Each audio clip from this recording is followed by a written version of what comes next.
Welcome to 2v2, a series where I talk about two things I like and two things I dislike about different pieces of camera gear. But who am I? My name's MC. I'm a filmmaker and photographer, and I've been shooting for over a decade. And this is the Lumix S18mm f1.8 prime lens. Diving straight into the first thing that is so great about this lens is its size. The 18mm S prime is nice and small, just like all the other S prime lenses that Lumix released. It only weighs 340 grams, which makes it perfect for handheld shooting and gimbal work. I particularly like pairing this lens with my Lumix S9 as it makes for the perfect small compact shooting setup, and it's the perfect size for vlogging as well.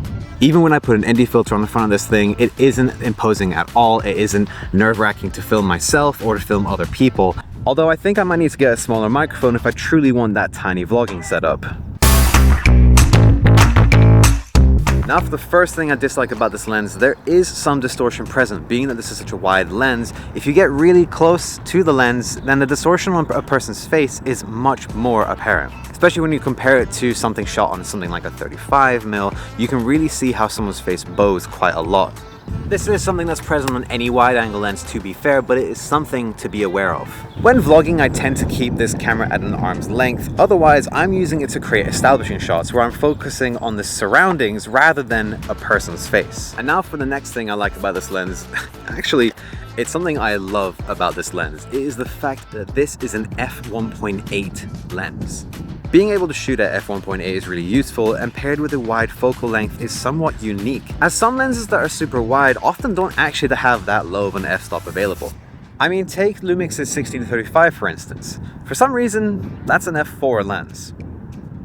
People often make the point of how wide-angle lenses are used for landscape shots, and with landscape shots you don't want to have such a low f-stop because you want more of your shot in focus because you're capturing the mountains or I don't know, the landscape. So you want to use a higher f-stop anyway, so what does it matter if a wide-angle lens has a low f-stop?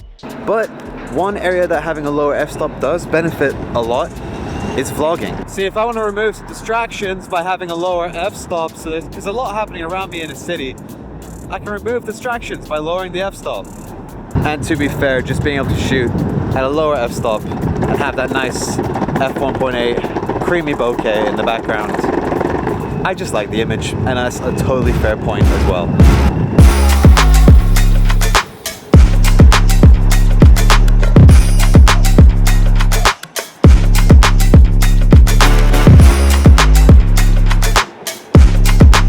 Now for the thing I dislike, number two, it's the price.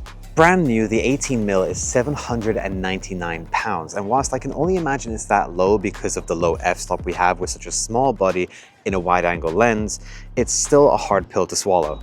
Especially when we look at other lenses in the lineup, it just makes me tilt my head a little bit. For example, the 35mm f1.8 is £579. The 85mm f1.8 is £489, although it's on sale on Wex right now and is usually £599. And the 50mm is £429. So why is the 18mm double the price of the 50?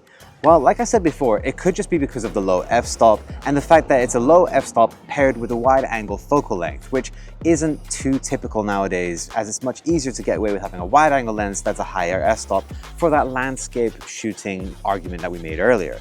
But I do appreciate the small size and the f1.8 as it is a perfect wide-angle vlogging lens. Whether that is worth £799, I will leave up to you.